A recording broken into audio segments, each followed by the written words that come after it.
Hi, it's Lou. You know, the good-looking one with the full head of lush hair?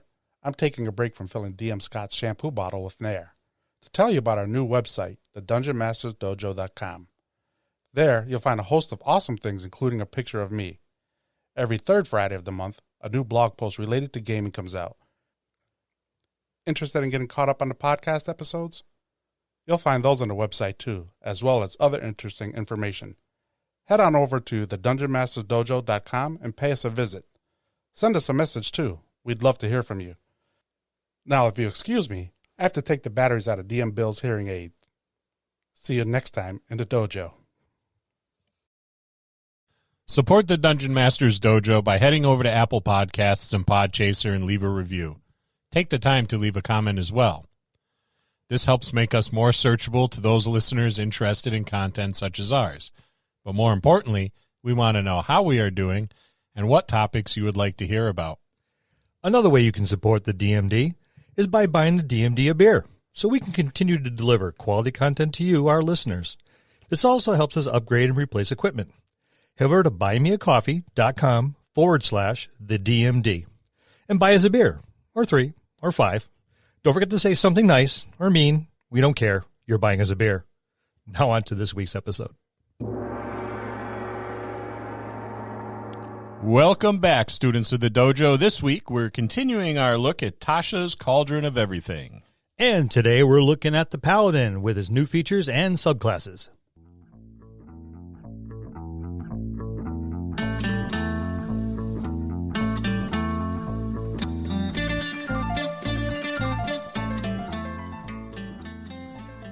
Hello, and welcome to another episode of the Dungeon Masters Dojo podcast. This is a show for game masters and players alike. We hope to bring you tips and tricks to elevate your game and develop the art of dungeon mastery. I'm your host, Louis Aponte, and these are your dungeon masters, Scott Labby and Bill Robotile. Let's enter the dojo and see what they have in store for us today. Hey Scott, hey Bill, how's it going? Fantastic. Good Polishing my shield and buffing my holy symbol. And we're talking Paladins. From Tasha's Cauldron of Everything. Lou feels about Paladins like I feel about psionics. Overrated.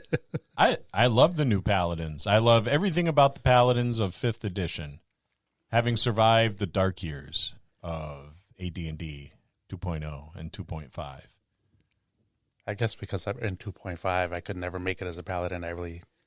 Yeah, no shit. Yeah, No chance in hell. First encounter. Oh, lost all my powers. Yep. Walking out the door to get the newspaper in the morning, and your powers are stripped. Paper's not on my stoop. It's on the front lawn. Go beat up the kid that delivered the paper. Yep, there you go. Yep. You're just a glorified cleric.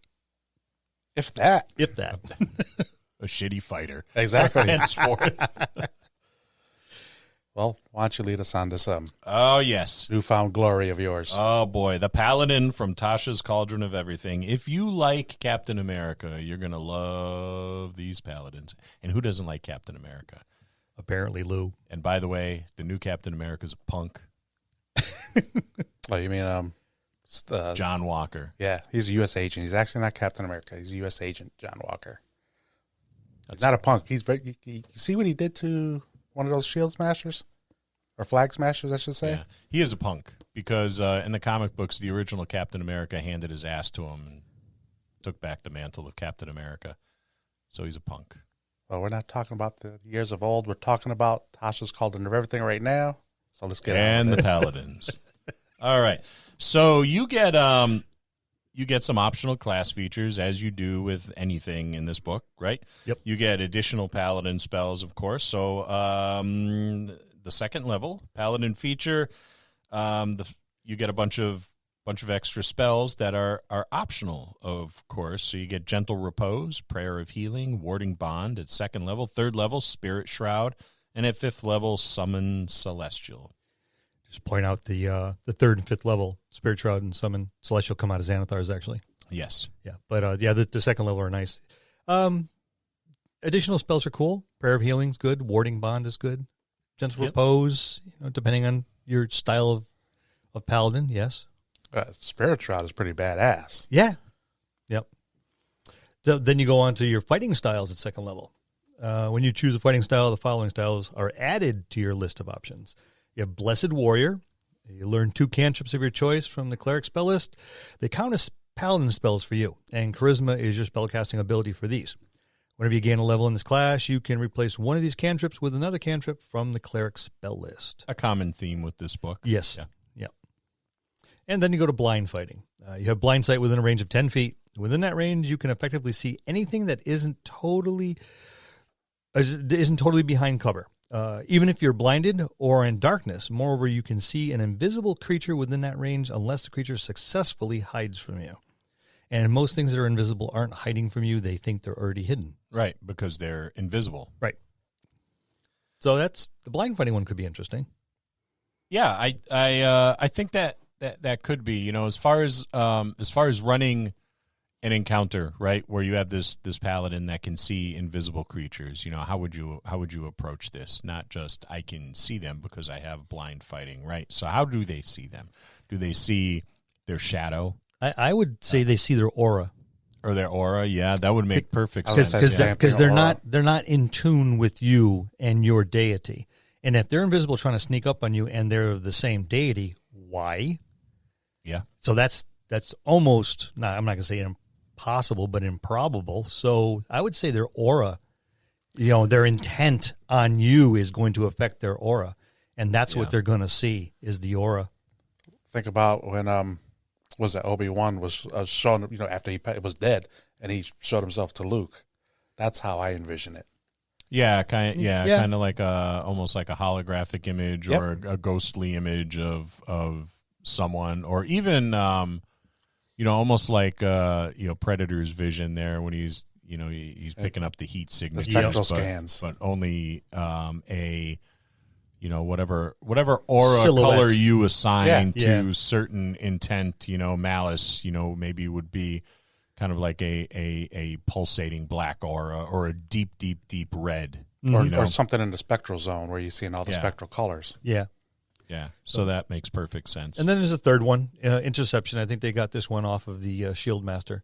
When your creature you can see hits a target other than you, within 5 feet of you, with an attack, you can use your reaction to reduce the damage the target takes by 1d10 plus your proficiency bonus to a minimum of 0. You must be wielding a shield or a simpler martial weapon to do so. So basically you're tapping them or interposing yourself between their weapon and the intended target to deflect it, whether it's the shield or a weapon or something like that. So that's very similar to one of the features in the Shield Master. Yeah, it's cool too. It is, because you know you're helping out with the next guy. It's that kind of heroic paladin type of thing. You know, just as maybe like a killing blow is about to be struck on one of your party members, you intercept it. You know, deflecting it with your sword or shield or whatever other weapon you may have. Or even just, you know, like a gloved hand on the wrist of the wielder of the weapon, you know, to hold them in place. And that's where, you know, a little bit of DM agency comes in, because it's a 1d10 plus your proficiency bonus. So it might only be 3 points. And the weapon did 8. Okay, so it's enough for a glancing blow. But if you rolled a 10 and you have a +3 or +4, it's 13, and the weapon only did 11 points damage. Just when you jump in there and it's the clashing of swords, and you're standing there staring at them, you know, not on my watch, and you deflect or stop all the damage, which means you've stopped the weapon, and that's where the DM, you know, kind of gets in there and paints the scene for you, depending on how much damage gets through. So those are cool fighting styles. Yeah, it's the painting of the scene that's really important, you know, between the DM and the player. Harness Divine Power. At 3rd level, you can expend a use of your channeled divinity to fuel your spells. So as a bonus action, you touch your holy symbol, utter a prayer, and regain 1 expended spell slot, the level of which can be no higher than half your proficiency bonus, rounded up. The number of times you can use this feature is based on the level you've reached in this class. So 3rd level once, 7th level twice, and 15th level thrice. You regain all expended uses when you finish a long rest. So again, that's your ace in the hole. Yeah. Used all my abilities. That you're at the end of the combat. You need that one spell. Now, even in, let's face it, some low-level spells creatively used, can be very, very influential. Oh yeah, we've seen that numerous times at our table from a particular person, not to mention any names. That's a producer. What? He's over there doing research to make sure we don't mess anything up. He's not paying attention. So at 4th level, you have martial versatility. And this is another one we've seen a few times. Whenever you reach a level in this class that grants the ability score improvement feature, you can replace a fighting style you know with another fighting style available to Paladins. This replacement represents a shift of focus in your martial practices. So, this I like. Yeah. We said it in a few others, but I think this is actually... Because when you're starting off at first level, you're not sure which direction you're really going. And this can actually help enhance the picture of your characters, not just your character itself. Well, this goes well, too, because it's at 4th level, but at 3rd level, you're choosing your oath. So that's when you've decided which direction you're going to go. And the weapon you have for that 1st level may not be exactly what you want. So you have a chance to change things up to a different fighting style. To closer represent what you've chosen for your oath. Yeah, and sometimes the direction you want to go in with your character changes, when you start actually playing your character. Oh, very often. And very often. The table dynamic too is important, and sometimes that table dynamic drives people in different directions. So they should have the opportunity to switch it up and make those changes. For a better gaming experience.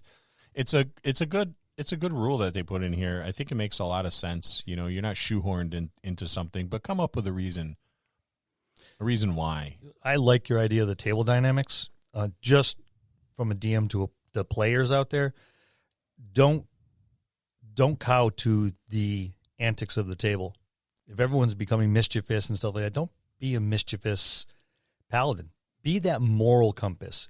Decide to be that moral compass to try to keep the table, in check. No, it's going to be a lot of work. It's you against a bunch of people at the table that are like, no, we're going to do this and we want to burn that and we want to kill the stable hand and no particular examples being mentioned here, but you're going to be the one person that steps in and says, no, that's not the way we need to do this. That's not the right thing to do. There are other ways. So if you're going to flow with the table dynamic, nothing says you can't be a little contrary. Not massive. You don't want to be the asshole that we're not going to do this and I'm going to storm away if we do. And but try to be that moral compass. And I think that'd be a great challenge for this type character. I agree with you because the paladin already in the past was that asshole. No, he was right, and that's why I say don't go that route. But there's definitely he has that label on him already. Yeah, there's definitely a huge gray area that you can play with, and I think you should feel free to step into that gray area. Yeah, and it doesn't matter what alignment that paladin is. No, you can still be a moral compass. It's just which direction does the arrow point in. It depends on your alignment. So you can certainly be that individual at the table who's like, no. We can't just burn the building down to get to the person we want. We're going to go in and we're going to kill him in his sleep instead. Because there's other people sleeping in there. Yeah. And they have no reason to die. I have no problem killing him, but there's no reason to kill everyone else. So, yeah, Lou. play that. What? Oh, nothing. It's not me. Let's move on. Let's talk about sacred oaths. The fun part. Yeah. Start us off. The Oath of Glory. Yeah, I like the way you say that. So when you take the Oath of Glory, they believe they and your companions, right, are destined to achieve glory through deeds of heroism. So they train diligently and encourage their companions so they're all ready when destiny calls. The tenets of glory: action over words. Strive to be known by glorious deeds and not words. Challenges are but tests, so you want to face that hardship with courage and encourage your allies to face them with you. Hone the body. So, man, you're working out. You're picking things up. You're putting things down. And discipline the soul. You're marshaling the discipline to overcome failings within yourself that threaten to dim the glory of you and your friends. You know how I see this?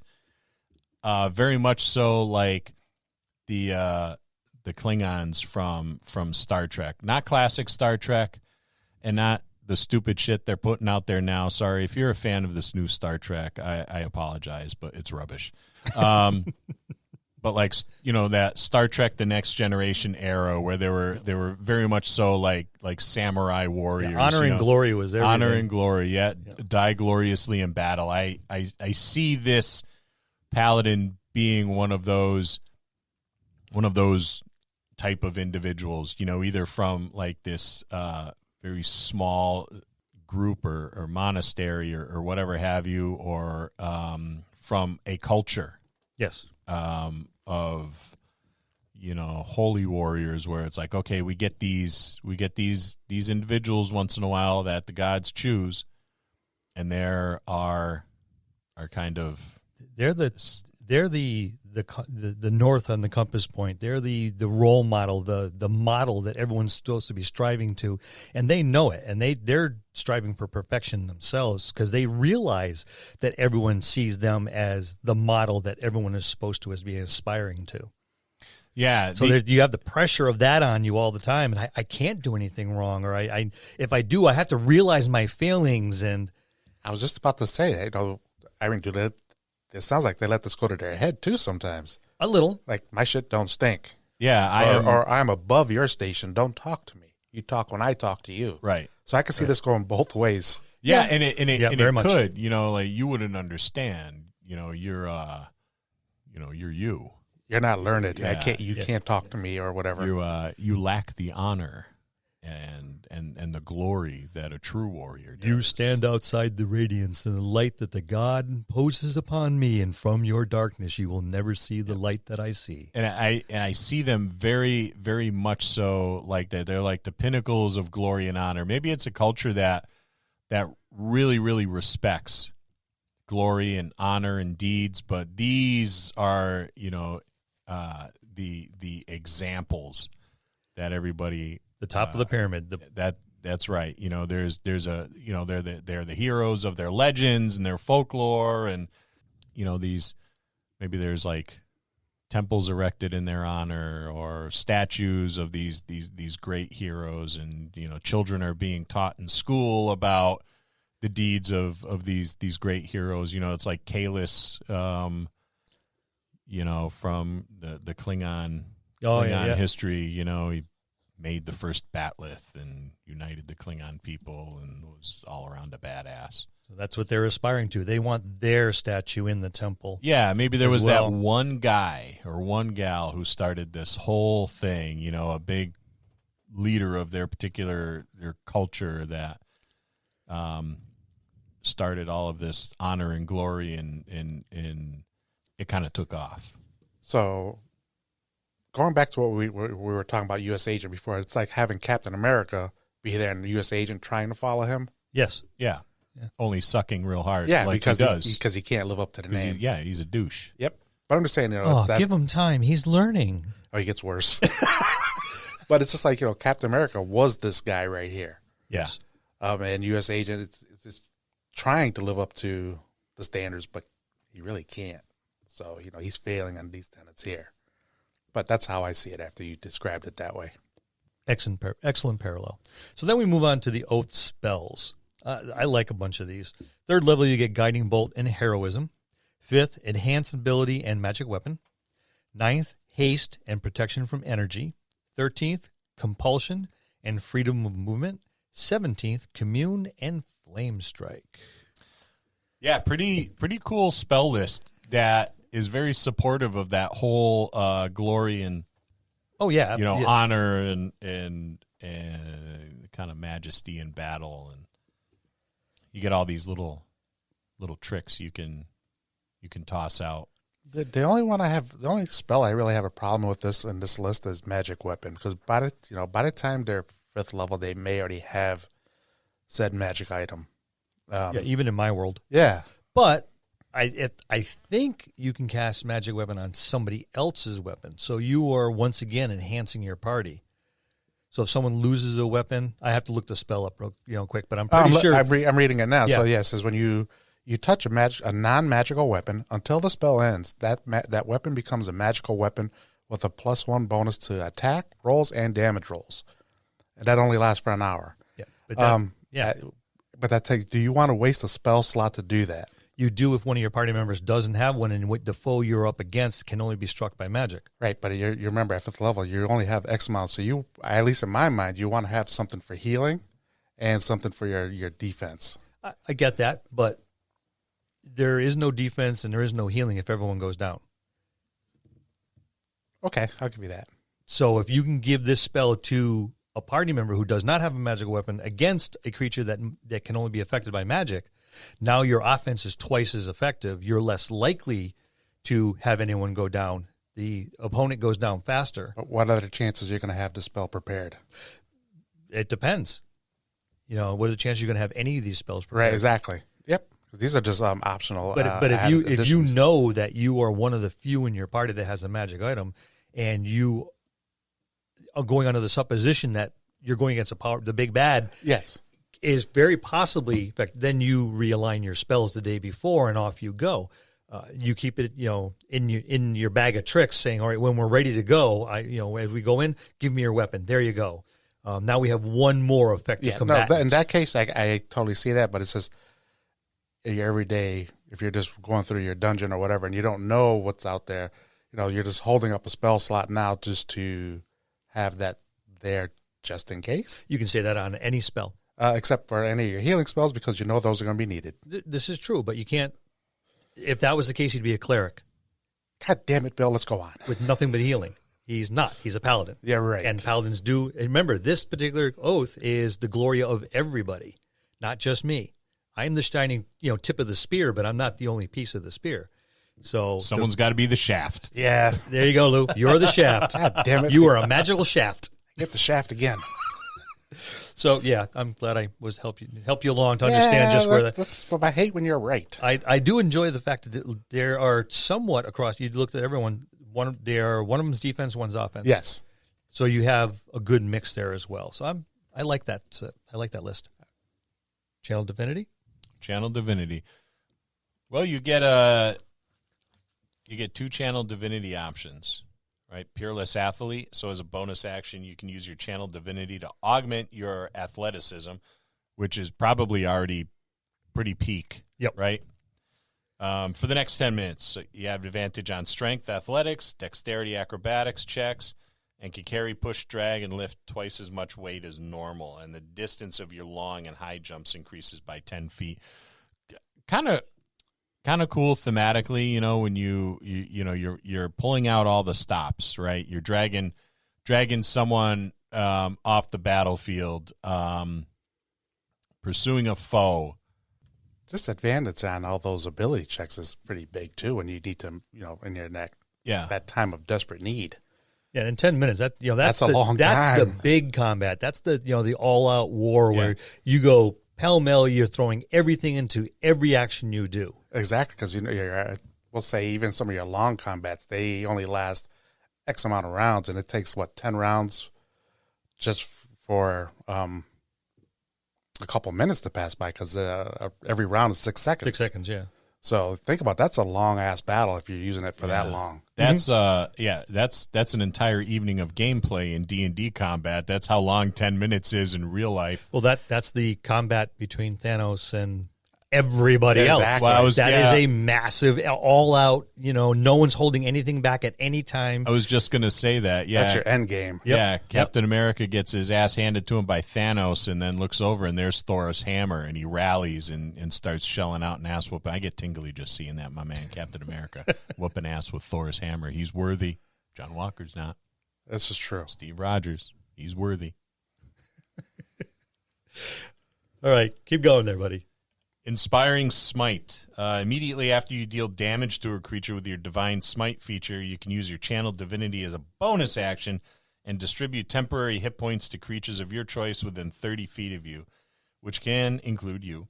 The total number of temporary hit points equals 2d8 plus your level in this class, divided among the chosen creatures however you like. This is That's big. watch me be a big old badass and be inspired. And no matter how roughed up you are, now you can fight on. Yeah, 2 points, but sometimes 2 points is all it takes to keep you alive. Yeah, 2 points could be that thing to you finish off someone that was about to take you out. Mm-hmm. So it's big. And thematically it's cool. If you use it right. Right. Even at third level, the minimum amount of hit points you're going to get back is 5. Yeah, pretty good. Yeah. Yeah, pretty good. And 5 hit points at third level is it's a meaningful chunk of hit points. Even if it's not on yourself, it's anyone within. Yep. Anyone within that, including you, that you can see. So you can see one of your party members is down. And he's like, well, he's not going to last much longer. He's on his last knee. Yeah, he's on his knee, and there's his foe. You still beat up, above him, and you call a rallying cry to him. Get on your feet. This isn't over. Take him down. That one moment where the foe looks over at you and he stands up, and here comes that one more blow that he needed. Yeah, from the barbarian. Once that barbarian tank goes down, shit can go south real quick. You want to.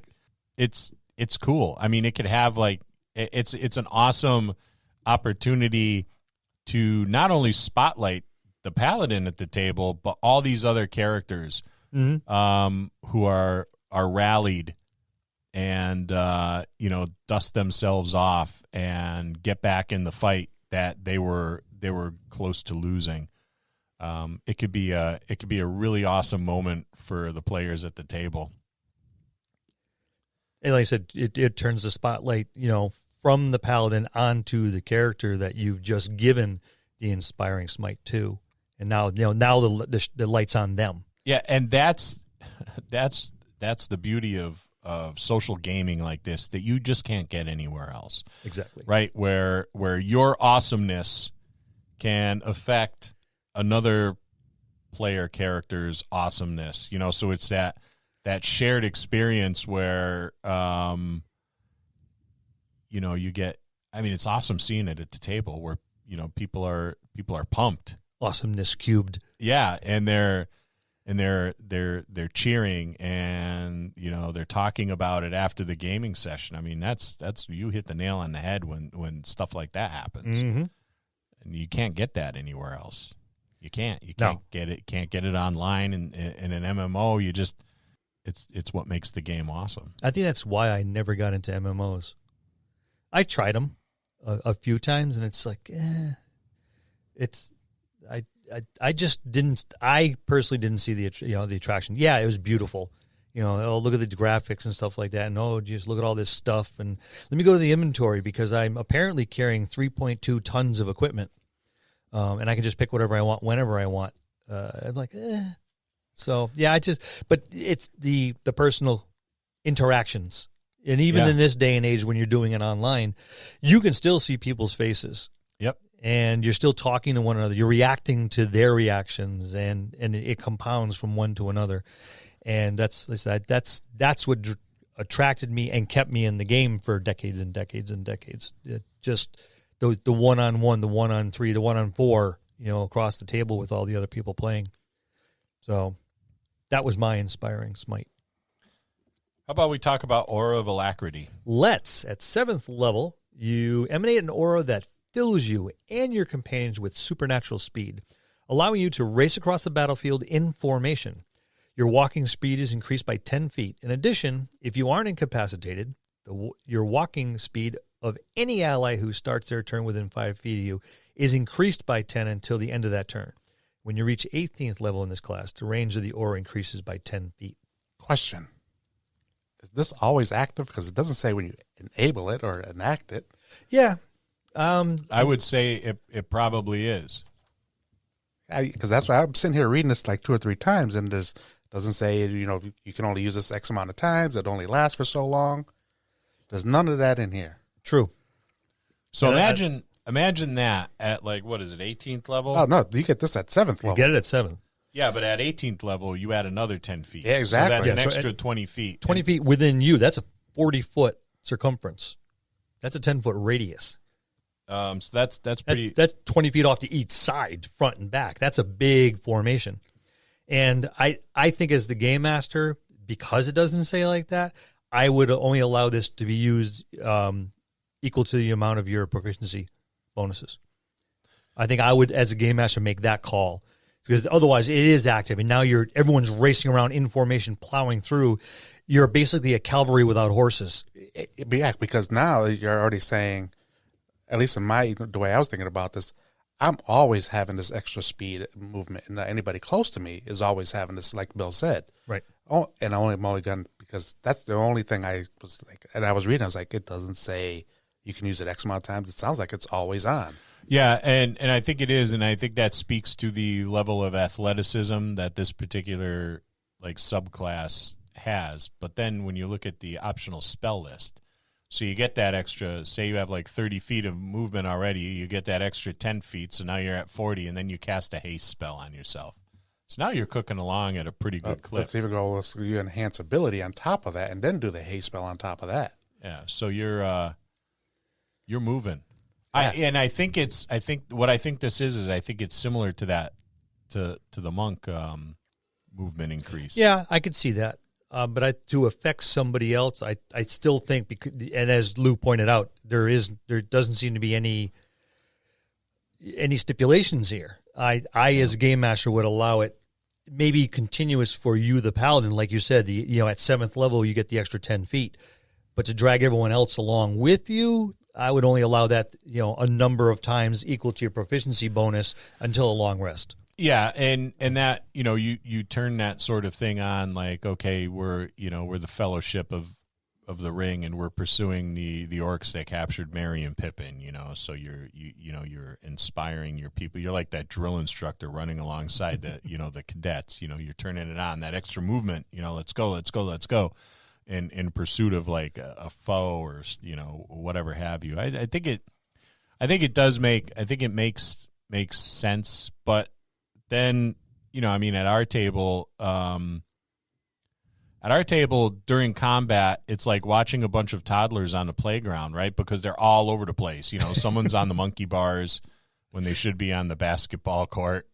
It's Sin's on the teeter-totter by himself and still somehow managing to make it work.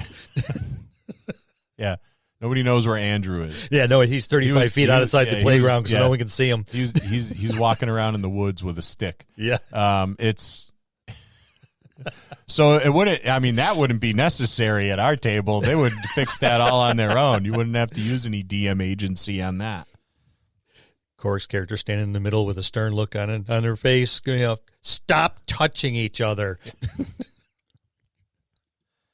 All right, so Glorious Defense. Yeah, at 15th level, you get Glorious Defense. So you can turn defense into a sudden strike. When you or another creature you see within 10 feet of you is hit by an attack roll, you can use your reaction to grant a bonus to the target's AC against the attack, potentially causing it to miss. The bonus equals your charisma modifier, minimum of +1. And your charisma should be pretty high if you're playing a paladin, so hopefully it's more than a +1. If the attack misses, you can make one weapon attack against the attacker as part of this reaction, provided the attacker is within your weapon's range. And you can use this feature a number of times equal to your charisma modifier, minimum of once, and you gain all expended uses when you finish a long rest. And that fits in with the whole glory and honor kind of that radiates off you. Yep. I want to make a redaction. I think instead on the aura of alacrity, use your charisma modifier instead of your proficiency bonus. That would make more sense because you're inspiring the group to go with you. Yeah, it would. Yep, that would make more sense. I read that, I went, sense. that would make much more sense to put that on the aura of alacrity. And that's where, house ruling it comes in. That's where, like, DMs, you don't have to abide by the letter of the rules. Right. Right. Well, these aren't really rules. They're more guidelines. Well, every rule in D&D is a guideline. Right. Mm-hmm. But, to your point on the previous one, the aura, it doesn't say. So I have this on all the time, and so does my entire party because it doesn't say it doesn't. Blah blah blah blah. Is it a typo? No. Is it left out on purpose, or was it left out by accident? But as the game master, I would not allow that to fly as written, rules as written. So you'd be doing rules as interpreted and adding your own interpretation to it. Well, for me, that's every rule. Yeah. You've seen me. Nothing ever stays. And there's nothing wrong with that. Again, when players and DMs, come to these and see this, they need to understand from both sides of what's being judged and what's being allowed and not allowed. So nobody's getting their feelings hurt because, somebody pissed in their oats or something. But that's a perfect example right there. And we just kind of stumbled into it, where you have your rules as written versus, your rules interpreted. And we just kind of just now stumbled into that. So Game Masters, read the book. And now we've read this a couple of times, and it wasn't until now that any of us caught that. So, eventually, if it's not you, it's going to be one of your party members, and they're going to pull it on you. Your rules lawyers are going to spot that because they go through everything with a fine-tooth comb. Yep. Your min-maxers too. They'll find this in a heartbeat and get ready to deal with it. But that's when you make the call. Nope, charisma modifier. That's how many times you can use it on anybody else. And yes, you have the 10 feet all the time. Go there. You go. Just like the monks. Great job. You're nice and whole and healthy. All right. So living legend. Here we go. You can empower yourself with the legends, whether true or exaggerated, of your great deeds. As a bonus action, you gain the following benefits for 1 minute. You are blessed with an otherworldly presence, gaining advantage on all charisma checks. Once on each of your turns, when you make a weapon attack and miss, you can cause that attack to hit instead.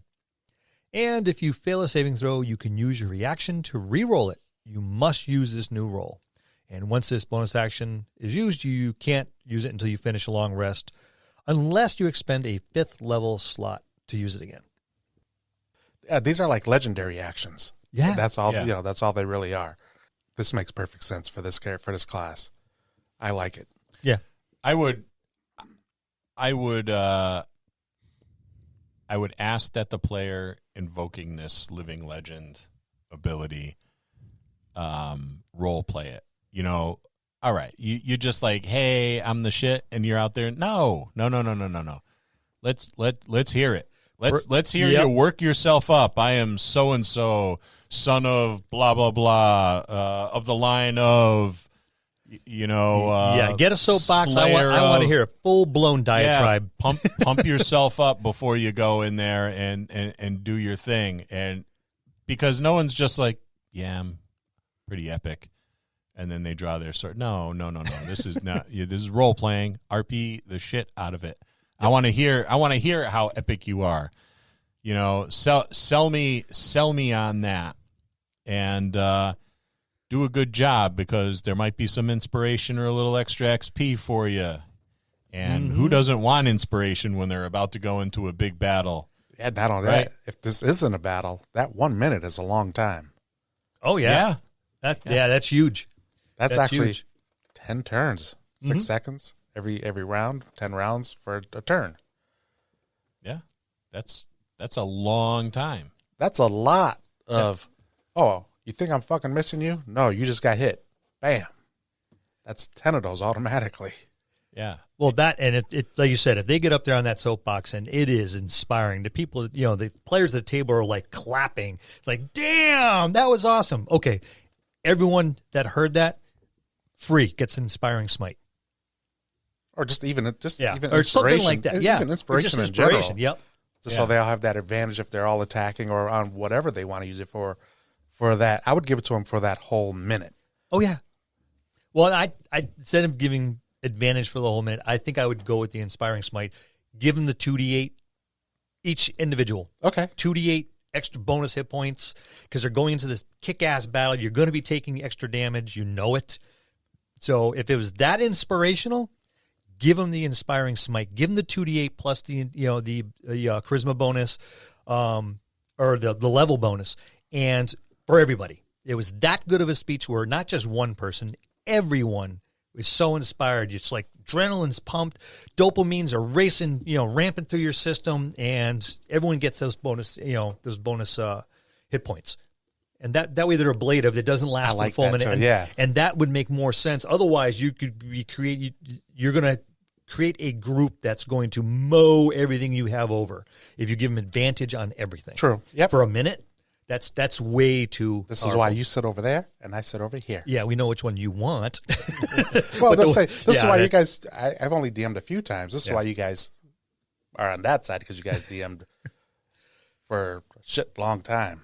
But like I said, if someone 20th level gets up there and makes that kind of speech, a player makes that kind of speech, I would be more than happy to grant everyone that heard it, every ally, the inspiring smite, because it would make sense to me as the game master. Right. Yeah, that or just you have an inspiration. Use it however you see fit during this entire battle. But I think the thing to always remember when you're playing a game like this is you're not playing Monopoly, right? So it's not just the rules you're going by. Okay, I'm moving, this number of spaces. It's a role playing game. So yeah, you have the rules that are here in the book, or these guidelines, or however you want to describe them. But there's got to be that RP factor. Okay, yes, you have this ability. Show me how it looks. Show me how you're using it, because it enriches the game when you do that. Well, hopefully by this time, if you reach 20th level, you've been playing this character for at least a year. You should have grown into the RPing. It should be now more natural than it was. And I'm only gonna just reach on this for a minute. We were playing that virtual game Wednesday. Yeah. And we all known Andrew to not be the most RPing person. Well, Wednesday, he blew the socks off my feet. Oh, he blew the socks off of everybody. And I was like, holy shit. But again, that comes with growth and age and time in the game. Experience. Yeah. Life experience as it goes. Yeah, because when he first started with us years back, he was a shy, timid little guy. He was showing up here because, Uncle Bill here was, playing the game, and he needed someone outside his immediate family to kind of hang around with. So I was like, oh, come on, game with us. And he was kind of quiet. We had to drag him kicking and screaming into almost every encounter, which is why we pick on him for disappearing all the time, because a lot of times it's just because he didn't know what to do. And so he would take his character off the board. Well, I'm going to go over here. Why? Because I'm going to go over there, because he didn't know what to do in the combat or with the magic or something like that. So he would remove himself, his player character, sometimes from the situation, and that would take the pressure off of him. And then we'd drag him kicking and screaming back. And we pick on him about 35 feet. And it wasn't even him that did it. It was Tom. The instant was we were a group traveling down the road, and we wanted to get off the roads where we'd be hidden. And Tom says, well, I'm going to go 35 feet off the road. And he was playing a female character in white robes. That's right. And was lying amongst the ferns and the moss to sleep. But he was 35 feet off the road, so no one's going to see me here. And, of course, the guy on the cart immediately seen this woman in light-colored clothes in the dark vegetation sleeping 35 feet off the road. And it's like, really? You thought you were going to be – well, I was 35 feet off the road. That's not very far. So it was Tom that did that. But, somehow it got attached – well, mostly because Andrew liked to roam off. And all of a sudden, it got attached to Andrew. Well, we can't see Andrew; he's 35 feet away. But it was Tom that did that initially. That's right. And that's how urban legends start. That's how urban legends start. Tom was the one that decided 35 feet off the road was more than enough, because it was 5 feet out of the area of effect of most spells. Right. And that's what our min-maxer thought, but was very easily seen, and the whole encounter ensued. But it got somehow, because Andrew kept roaming off. It's like, well, make sure you're 35 feet off the road so no one can see you or off the path. And then it got assigned to Andrew. So it was something that he did. It was that damn Tom. Exactly. It was that damn Tom. And We're sorry, Andrew. You were undeserving of that. But no, I wouldn't say that. But still, coming back to where we were, again, by the time you hit 20th level, you should have been, and I just use Andrew as a perfect example for that. He's grown into the RPing with his character. That should be you from level 1 to level 20. That's almost, I'm going to say, about a year. It should be about a year. Let's say 9 months at the earliest, depending on how generous your DM is. But you should have been, on your character for about a year, and you should be able to role play the shit out of this level 20. By that time, you should. You should have, because now you're taking into account your personalities, all your tenets, everything, and you just all the stuff you've done in game. Yeah, too. Now you're just expounding all on it, and you're saying these are I'm a legend. These are my legendary abilities, and I am now a living legend, and you're going to hear my speech. Yep. Okay, really quick, other side of the coin. I don't know how many brand new groups I see. Let's start at 15th level because they want all the power and all the magic. Yeah, poor idea, really. Yeah, and I see it all the time. I do read it in the forums. It's not. I think a lot of people start at the lower levels. I'm usually going to the forums where more people are newer. But yes, that was one of the things. My group is starting at level 12. How do we get them started? You should have started at level 1. Roll up a first level character. Yeah, you should start at level 1, unless you guys are super experienced, right? And everybody already has a very good understanding of the game, and character concept. Yeah, especially character, because now you need a whole backstory. Mm-hmm. And this is only going to be a 1 month one. It's a 1 month one shot. We're testing or playing this module or campaign for Halloween or whatever. That I can see. But I like to start at the lower levels between 1 and 3. You get to know your character, right? There's a lot to learn when you create a higher level character. Well, that comes from the experience, and like I'm saying, I'm seeing a lot of I've seen oftenly new players start off at high levels because they want all the magic, they want all the power, they want to be that legendary character with no background on the character. Now they'll whip up a 3-paragraph background and I did this and I did that, and they'll put a list of accolades together. That's not the same thing as actually building that character from the beginning. And that's why I said it's just the other side of the coin. So you can get at 20th level a player that should be able to get up on that soapbox. And maybe they can, but not as often or as convincing as someone who's built the character. Right. And it's just a word of warning from Game Master to players. Just start at lower levels and build your character up. Even if you start at 3rd level or something like that, so you can get your oaths and you take your pathways and stuff like that. That's fine. If you have a good, solid character concept and you want to start there, that's fine. But I would advise against jumping to the high levels, especially with someone like this, because this is not only there's a character that has great thematic background, but has the abilities and the stats to back it, to be that legendary character, especially this particular subclass. Well, if you just jump into, we'll use our old Retrocon characters like either Gravin or Rumblebelly. I would have had no real attachment to the character, so there would have been no real care if I didn't start from level 1 where we did. Yes.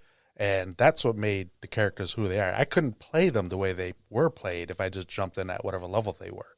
They would have been totally different characters. Very, very true. You don't get the growth of a character either when you start at a higher level like that, because it's cool seeing like character growth, right? You like to see that in a TV show or a movie, right? And you like to see that at the gaming table too, but you don't have that opportunity because you're almost at the finished product when you start a higher level character. But that is a topic that can fill an entire episode. It's already filled 20% of this one. Yeah. So let's move on to the Oath of the Watchers. Take it away.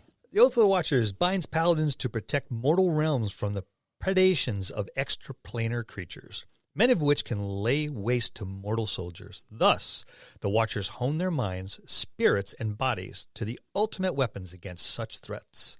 Paladins who follow the Watcher's Oath are ever vigilant in spotting influences of extraplanar forces, often establishing a network of spies and informants to gather information on suspected cults. To a Watcher, keeping a healthy suspicion and awareness about one's surrounding is as natural as wearing armor in battle. I really like this. I love these new paladin subclasses. This one here, the first time I kind of read through it, it's like, I don't know. But then I started kind of looking it over. This one speaks to me. And then I was like, this is actually really kind of cool. I think I like this one. It makes perfect sense because I would see this as part of an existing religion, but not something like unto its own self. Like they would be, something employed by a church, much like an exorcist would be. I was about to say exactly the same thing. In the Vatican. Yep. Right. So you have these individuals that are probably top of their game that were hand selected, and it's their job to keep, the boogeymen from wreaking havoc in the mortal world. Mm-hmm. Right? So maybe they're a little creepy. They're a little on the emo side. They brood. Maybe they drink a lot because they see some really, really bad stuff. And you try to explain it to somebody else, and they're like, "Sure, yeah, right, little too much incense there, buddy." Yeah, or you just can't, because even when you try to explain it to people, it freaks them out. And yeah, how do you put how do you explain to somebody watching the soul of a fiend inhabit and then be exorcised from the body of a small child or something like that? It's not something you could easily put into words. Yeah, it'd scare the shit out of people. Yeah. Even if you could find the words. So it's a lot easier to just keep it to yourself and have another bottle of wine. Yeah, these are kind of like just the dark, spooky individuals that are part of the church that, when they walk by you on those rare occasions you see them, people stop their conversation and just watch them. Maybe they're like scarred up, pretty bad, from being involved in these really ugly altercations with all sorts of just vile entities from all sorts of different places. There's burns and acid scars and scratches and patterns that have been emblazoned on their skin from some kind of offense or defense.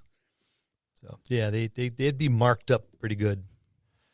Yeah, it would be a cool character to play, and I can see them all like sitting around with each other, because they wouldn't hang out with other people because other people just couldn't understand. So they're all hanging out with one another, like on the stairs outside the gym, showing each other inside, showing each other their scars and where they got them from. Like Richard Dreyfuss in what was his name? In Jaws. In Jaws, yeah. Who's Quint? Robert Shaw. Yes. Yeah, showing off their marine biology scars. Oh, I got this from a demon on the ninth plane of hell. Or, oh yeah, well, this displacer beast got me right there. You see that scar? And yeah, this is from a succubus. Yeah. Put your belt back on. Yep. So. So the tenets, vigilance, right? The threats you face are cunning, powerful, and subversive, so be ever alert for corruption, right? These guys have their head on a swivel. Eyes in the back of their head. Always looking around. Loyalty. Never accept gifts or favors from fiends or those who truck with them.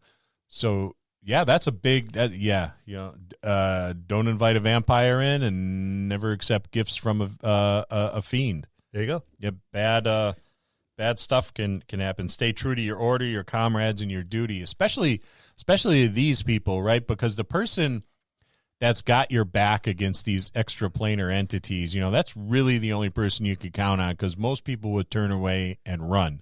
Yeah. Most sane people. So these other nutty folks that you have with you, that's your family. They'll stand there and they'll die with you. So loyalty got to be huge. They've seen it. They've taken it. They understand it. Yep.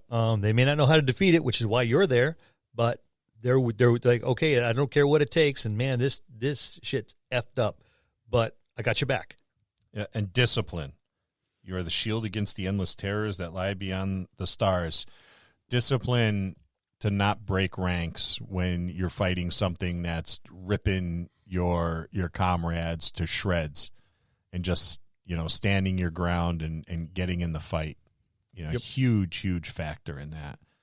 And then we get spells, right? Got to have the spells. So at 3rd level, your watchers get alarm and detect magic. At 5th, moonbeam and see invisibility. Cool ones. I love moonbeam. Moonbeam's cool. 9th, counterspell and non-detection. 13th, aura of purity and banishment. 17th, hold monster and scrying. Nice selection. I like this. Hold monster. I love hold monster. Banishment's pretty cool. So, and I think scry. Well, I gotta look up scrying. I think they maybe changed that one. I haven't looked it up in 5th ed. Yeah, it's probably changed. Yeah. I'll read it for you real quick. It says you can see and hear a particular creature you choose that is on the same plane of existence as you. The target must make a wisdom saving throw, which is modified by how well you know the target and the sort of physical connections you have to it. If a target knows you're casting the spell, it can fail the saving throw voluntarily if it wants to be observed. And then there's some modifiers. It's a second-hand knowledge. You have heard of the target, you get a +5 modifier. First hand, you have met the target, it's 0.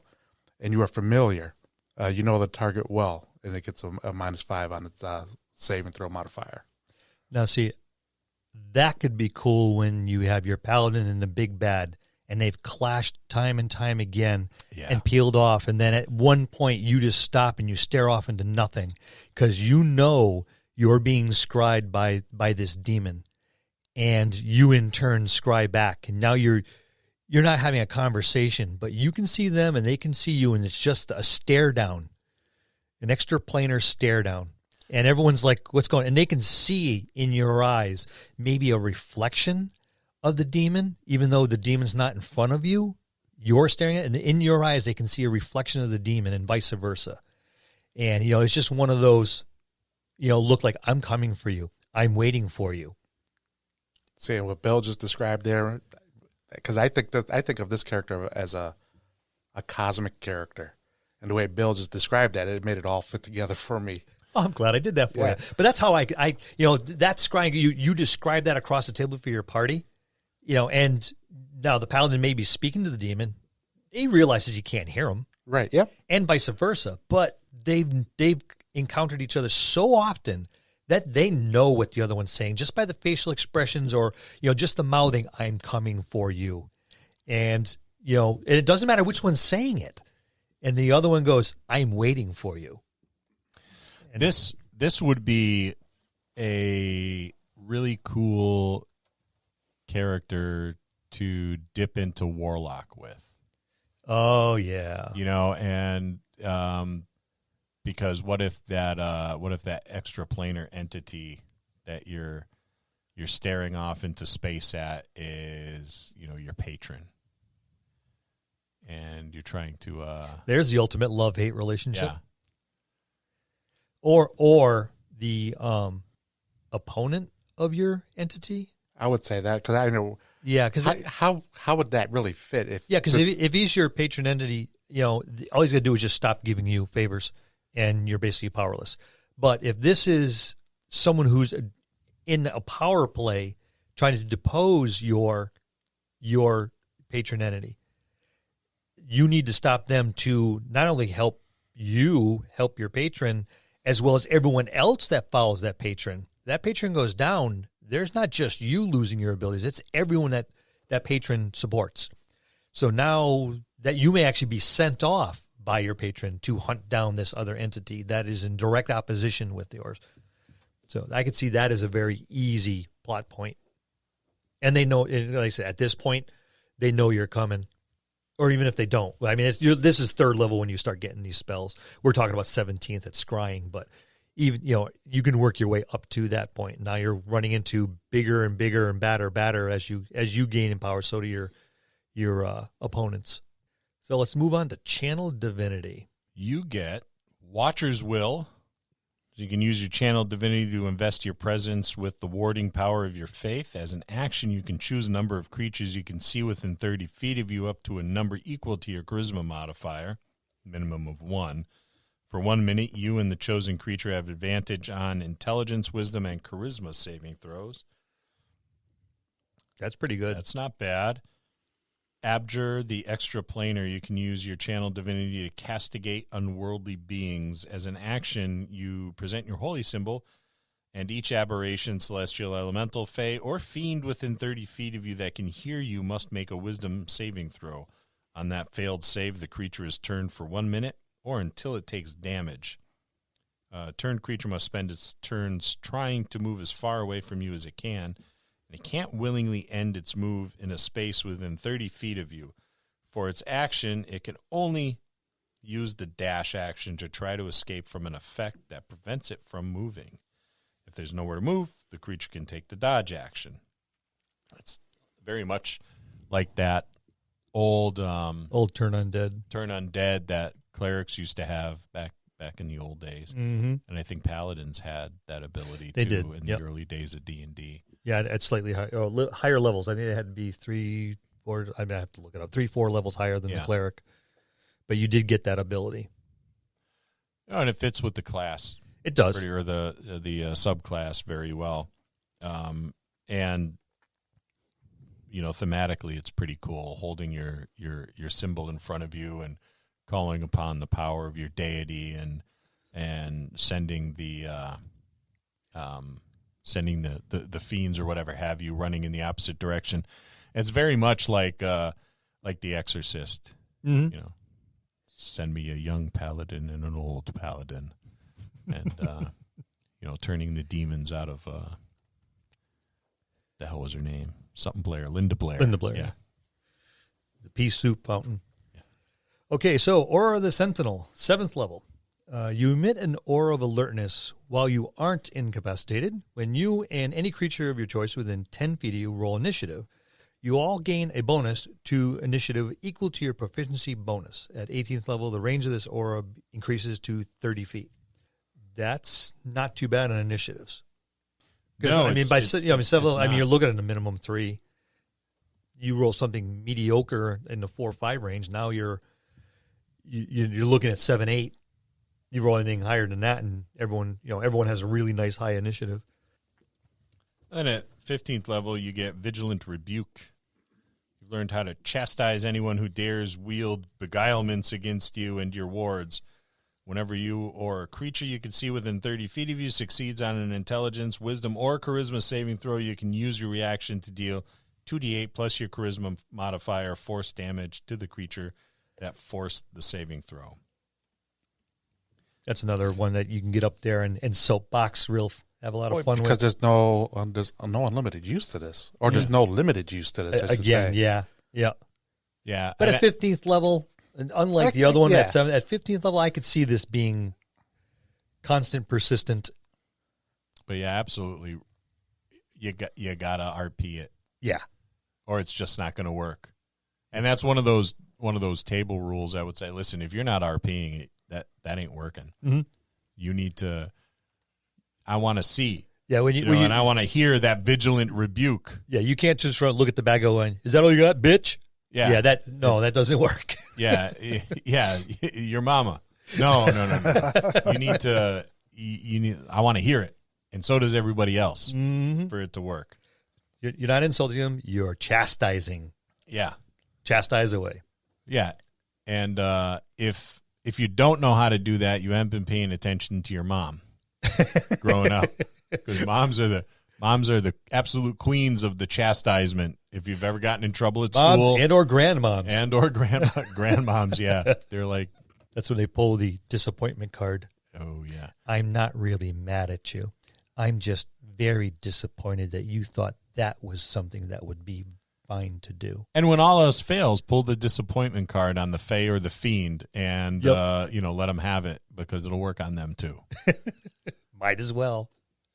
And then Mortal Bulwark, 20th level. You manifest a spark of divine power in defense of mortal realms. As a bonus action, you gain the following benefits for 1 minute. You gain true sight with a range of 120 feet. That's impressive. You have advantage on attack rolls against aberrations, celestials, elementals, fays, and fiends. When you hit a creature with an attack roll and deal damage to it, you can also force it to make a charisma saving throw against your spell save DC. On a failed save, the creature is magically banished to its native plane of existence, if it's currently not there already. On a successful save, the creature can't be banished for this feature for 24 hours. Once you use this action, you can't use it again for a long rest unless you burn a 5th level spell slot. That's cool, just hitting it with a sword once and banishing it. And this ability is why I would not multi-class. True. That's a nice capstone ability that you would lose. Yep. Yeah, I mean, I'm more of a purist. I really don't multi-class or, dip into my toes into other classes. And it's really because I like the capstones. Yep. Well, in most cases, we've been disappointed by a few capstones. Yeah. This one definitely That's a fits. nice one. Yeah. This one fits. Yep. If you're playing this character, I would highly disregard any dipping your toes into other classes. Yeah, dude, stay away from the attempts of multi-classing. Yeah. No matter what you think that other class is going to give you, this capstone is definitely going to be worth it. Unless you can absolutely make whatever other class you're dipping into part of fit your story or background, for any class, I'd say, unless you're just power gaming, stay away from that. Yeah. I'm more of the purist. I really don't, like I said, go into other classes. If I play a class, it's usually that and all the way through. And for that very reason, because a lot of times it doesn't make sense to multi-class or even pick up another class where where's your time to learn all this new abilities and skills. Unless you're just throwing it together just for ha-has, I don't believe in that. But going back to Immortal Bulwark, this is the reason why not to go into that. It's a fine capstone, a very, very good one, and unfortunately, not all the other subclasses have had such. No, there's been some letdowns. Yeah, there's been there's been a few letdowns. This is certainly not one of them. And you got to remember that even though it's a minute, that's actually a long time when you're in battle. Yeah, that's actually 10 rounds. 10 rounds. Well, I think both the capstones, when you did the other oath with the living legend, yep, that one as well it's a very good one. Very well developed for a capstone. Yeah. So I think they did an excellent job on both of these. Like I said, I read the second one through once, and I went, well, that's kind of, I'm not too sure. Then I read through it, and I took my time and went through it. I was like, wow, this is actually really cool. It is. I like, because you can have your stand-up front Captain America Paladin, and then there's this guy, 5 steps back and to the far left of the group, just as powerful as that guy out front. Just as powerful. But he's the watchdog. He's watching the flanks. And you have your Paladin up there in the front, come on, I dare you all. And all the mortal creatures are going to be charging him. But then you have these spiritual creatures that are going to come in from behind and from the flanks, thinking they're going to surprise the party. And lo and behold, here's your watcher sitting there going, I see you. Yep. So those two added together, I think we were discussing this before, where this would be like a brother sister, yes, or twins or something like that. Where if you get two players that play very well off of one another, you give them a pair of these paladins. Yeah, you have the light side and the dark side. Yep. Yep. And even though even with both of these capstones, they get to use them at minimum or on average, you can use it twice as long as your 5th level spell slot is available. Mm-hmm. So, I mean, because these are game changing, if you really think about it. Yeah, they could. They're game saving. Game saving, yeah. This is when you're up against armies and not a big bad, but a group of big bads. This is your end game. This is your end game, and these two side by side would be awesomely formidable. So this is when you throw a dragon at them, especially one that plays in the border ethereal. And then, because, all right, I'm going to step into prime material, and there's one paladin out front saying, oh, is that what you have? All right. And then it thinks it's going to bypass that paladin, and there's another one waiting for him in the wings. So, I really like the idea, and I would love to play either of these, this is my favorite. As a tag team. Yeah, I mean, I'm not really a big paladin player, but if I would, it'd be the Oath of the Watchers. I think I'm more inclined to play the Oath of the Watchers myself. I have a tendency, I don't know if you've noticed, to have a slightly dark personality at times. But I know Scott will jump on that Oath of Glory. Oh yeah, all day long. He will channel his inner Captain America, and he is going to bring his gilded soapbox to stand on. My moment has come. That's it. After all these years, my moment has come. See, I played Paladins way in the beginning, and I had fun with it. I did, because I would be the stand up front. No, we can't do that. But I would justify it, and I would give them alternatives, not just, you can't do that because it's bad. What else are we going to do? I don't care, but you can't do that because it's bad. You can't just kill him. And just keep saying the same point over and over and over, because you didn't know how to get a point across. You didn't have other options. Well, and where I did. So people understand, Bill's talking where there was only one alignment, which was lawful good for a Yeah, paladin. lawful good for alignment. You had nothing else. And if you did anything else, you lost your abilities. And then it's a whole quest to get them back. So I did play and enjoyed playing the Paladins. It was difficult. Don't get me wrong. It was tough. Didn't last long. I got one up to about 9th or 10th level. I think I made it close to 2nd level. And he started with 1,200 experience points. No, but in all seriousness, yeah, the Paladin, it just was never my cup of tea.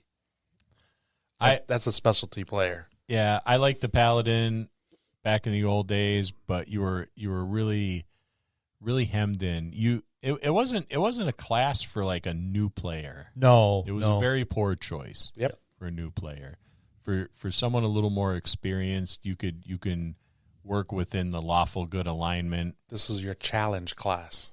This is challenge you to play the game the way it was written back then. Yep. Yeah, and it wasn't always easy. No, because it all depended on what your party was made up too. Because if we just joined together and everybody said make characters, and Scott said, "Oh, I'm going to play a paladin," Scott has no idea that there's probably a rogue with him, which wasn't a good idea to be with. There could be a caster that had some necromancy abilities, which is definitely not a good idea to be with. And he could have been with a chaotic neutral other character, and that's just against everything that the lawful goodness stands for, because it could go anyway. Yeah. Yep. So you really had to talk with your party. Guys, can we just play a lawful good or a good campaign? And everybody's like, but that's not fun.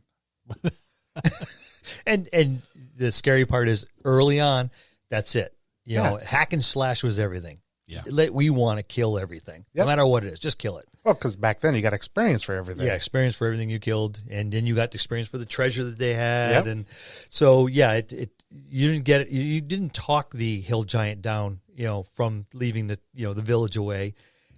Don't beat up the village, please. Oh, okay, I'll go somewhere else. I'll just go eat sheep out of the mountainside. Yay, we got experience points. Nope, you gotta kill him. Yep, gotta kill him. Take his stuff, and there you go.